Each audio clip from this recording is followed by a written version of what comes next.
Classic short ghost stories for radio, adapted and read by Rehannah Mian.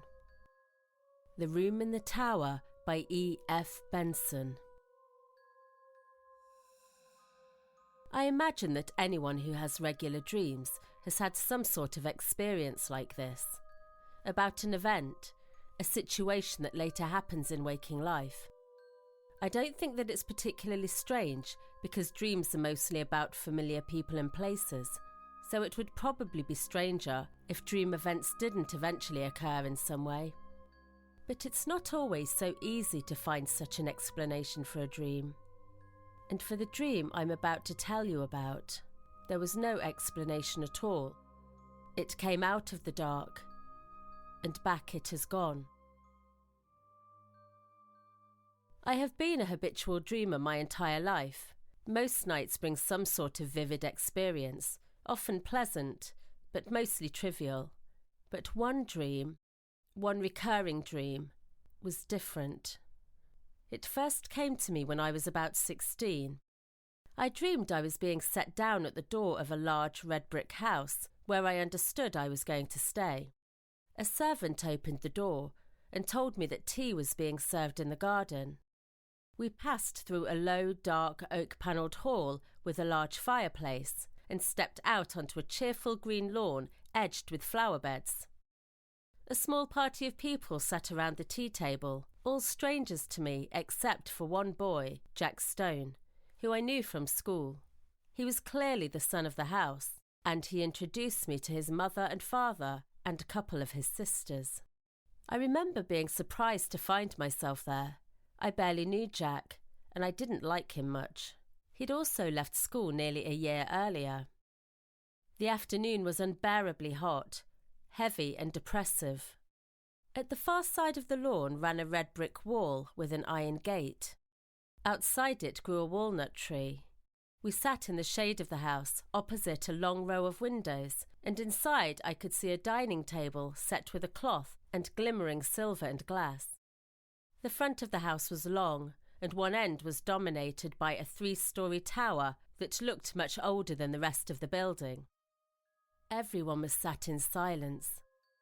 But then Mrs. Stone said to me, "Jack will show you to your room. I have given you the room in the tower."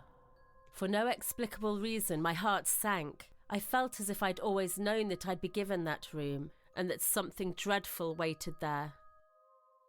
Jack instantly stood up, and I followed him without saying a word.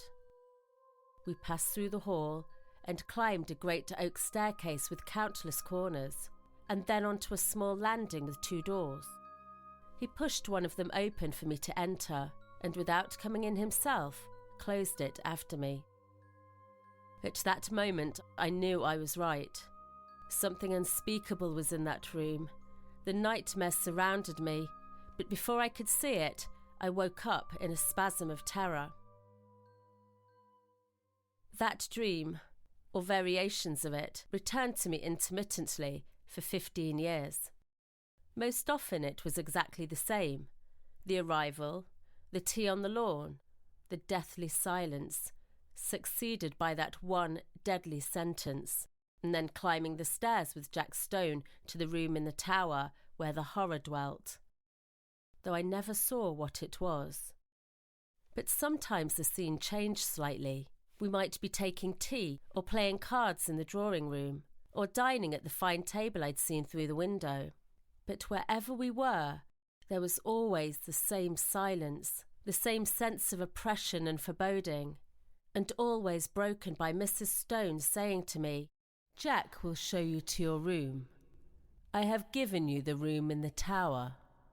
Then the same climb up the oak staircase to the place I dreaded more and more each time I visited the house in my sleep. With each dream came the miserable anticipation that Mrs. Stone would soon get up and say to me, "Jack will show you to your room. I have given you the room in the tower." As it reoccurred, I got to know the greater part of the house.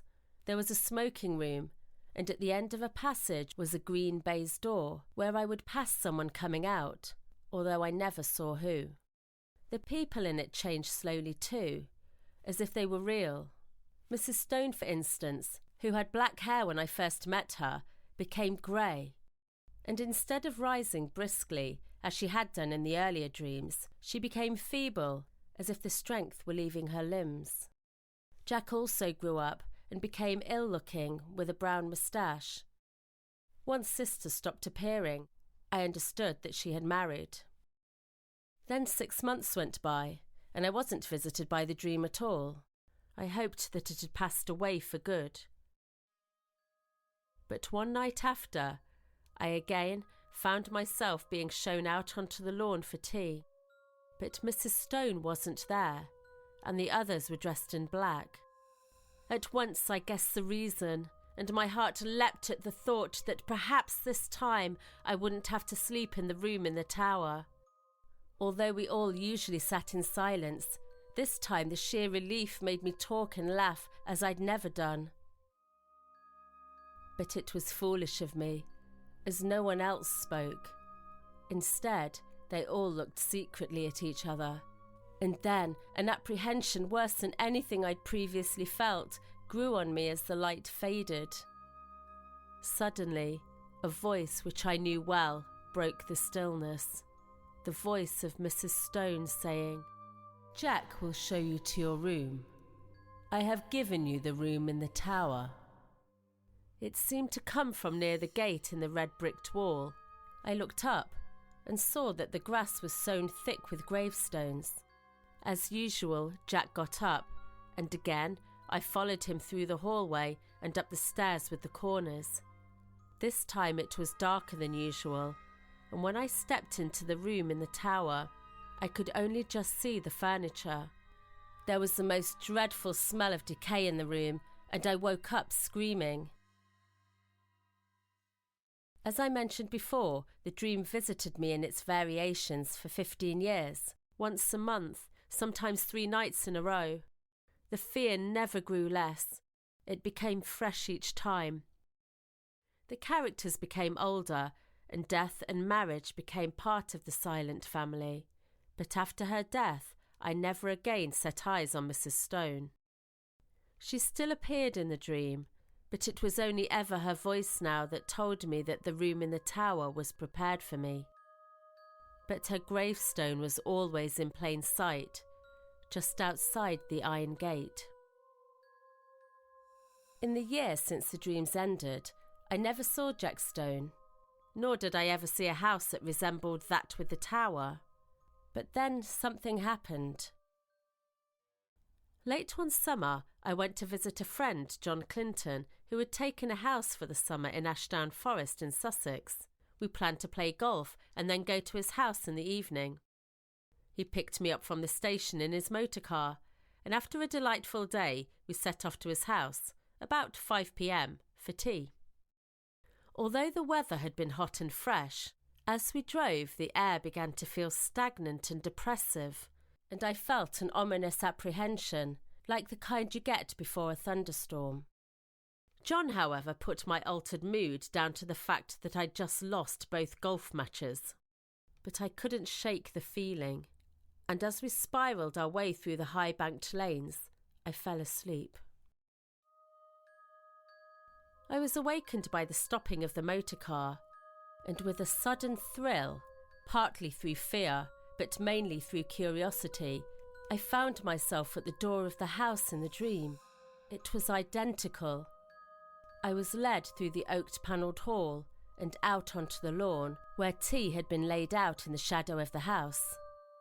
There were the flower beds, the red brick wall with a gate in it, and a patch of rough grass with a walnut tree.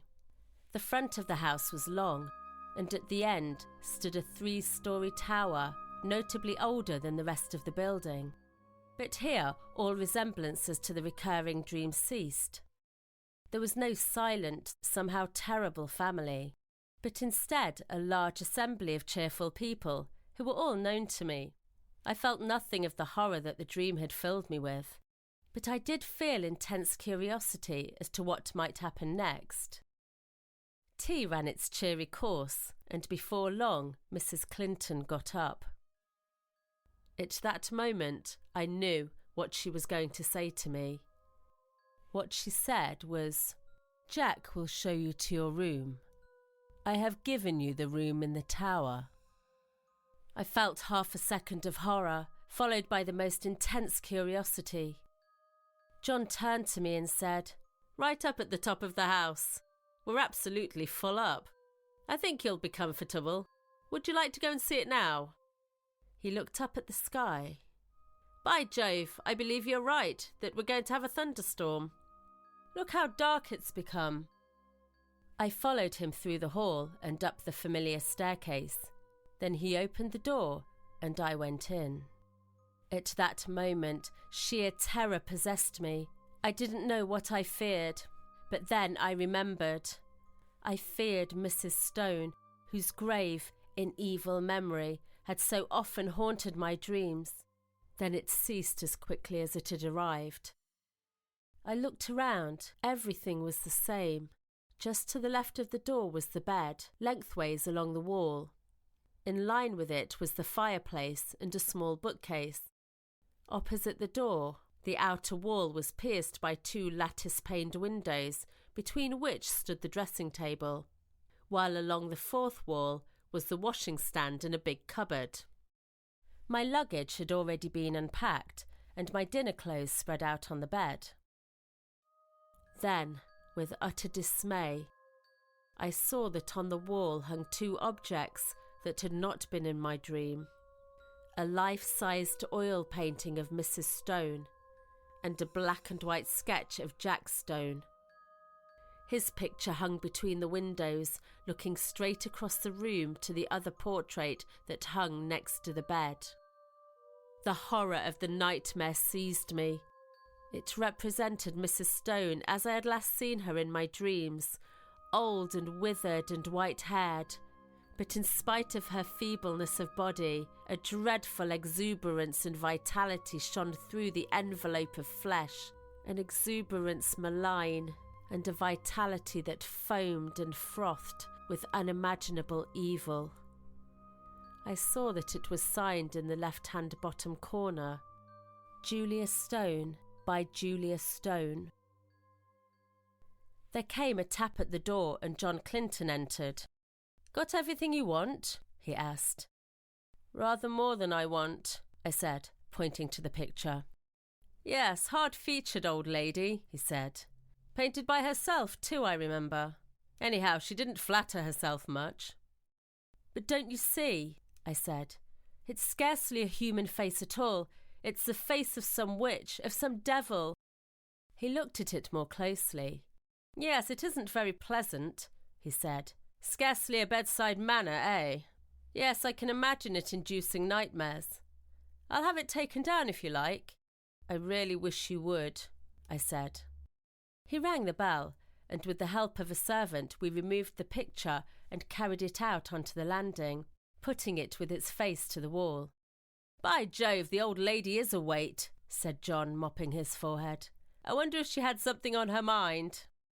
The extraordinary weight of the picture had struck me too. I was about to reply when I caught sight of my hand. There was blood on it, in considerable quantities, covering the whole palm. "I've cut myself somehow," I said. John gave a startled exclamation. "Why, I have too," he said. At the same time, the footman took out his handkerchief and wiped his hand with it. There was blood on his handkerchief as well.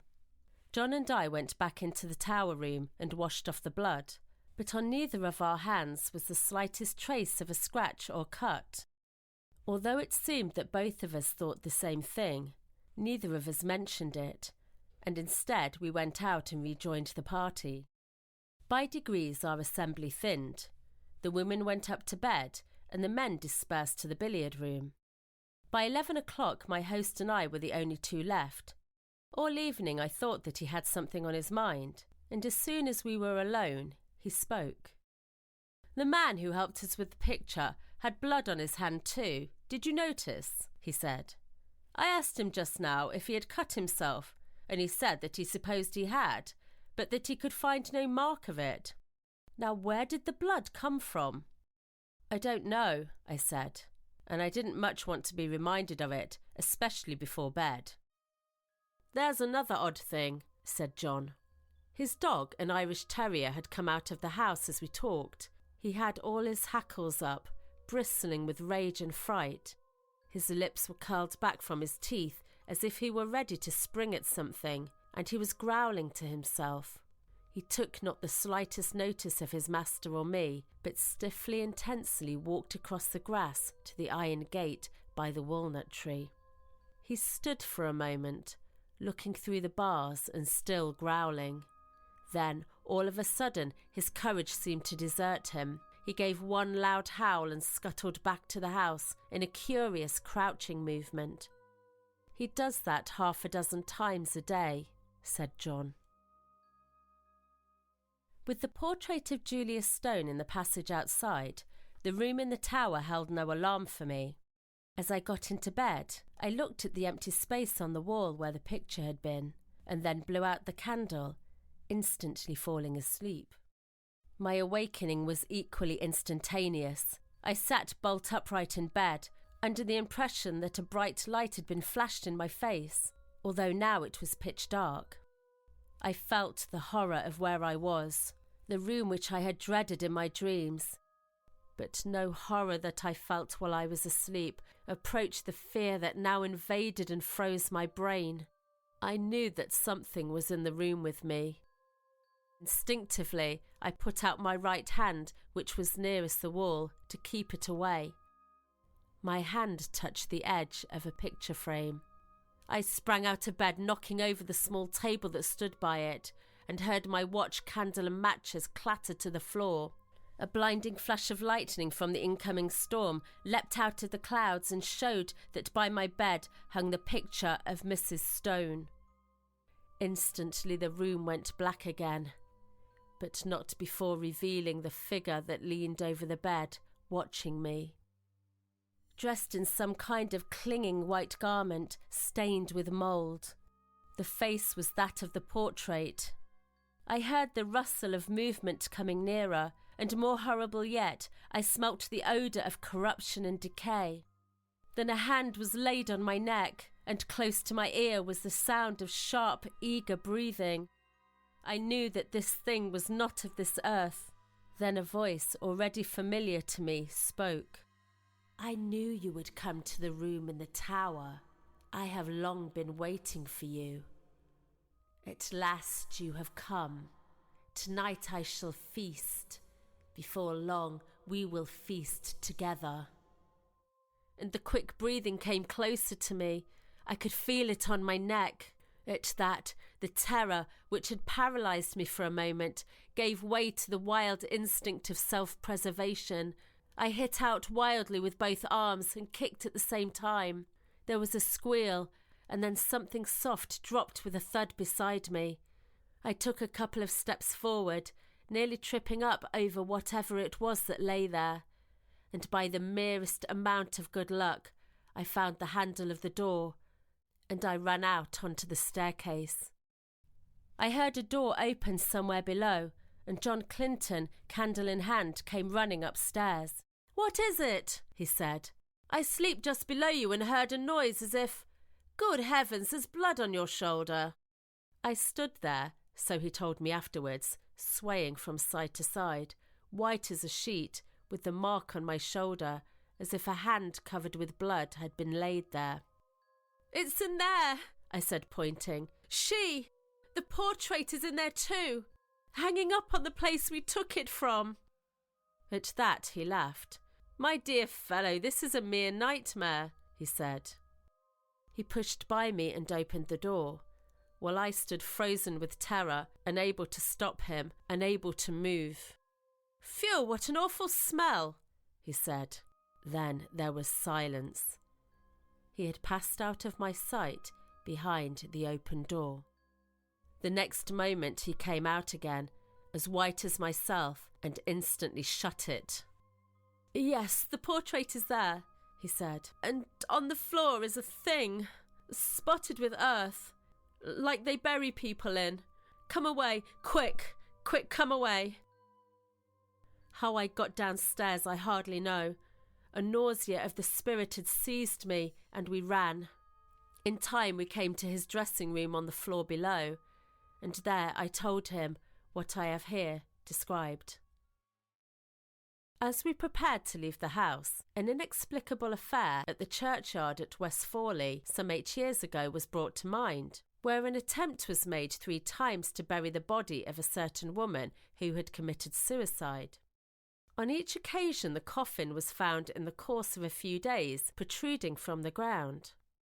After the 3rd attempt, and in order that the thing should not be talked about, the body was buried elsewhere, in unconsecrated ground, just outside the iron gate of the garden where this woman had lived. She had committed suicide in a room at the top of the tower in that house. Her name was Julia Stone. They found the gravestone among the long grass by the iron gate, and secretly the body was dug up. When they opened the coffin, they recoiled. It was filled with blood.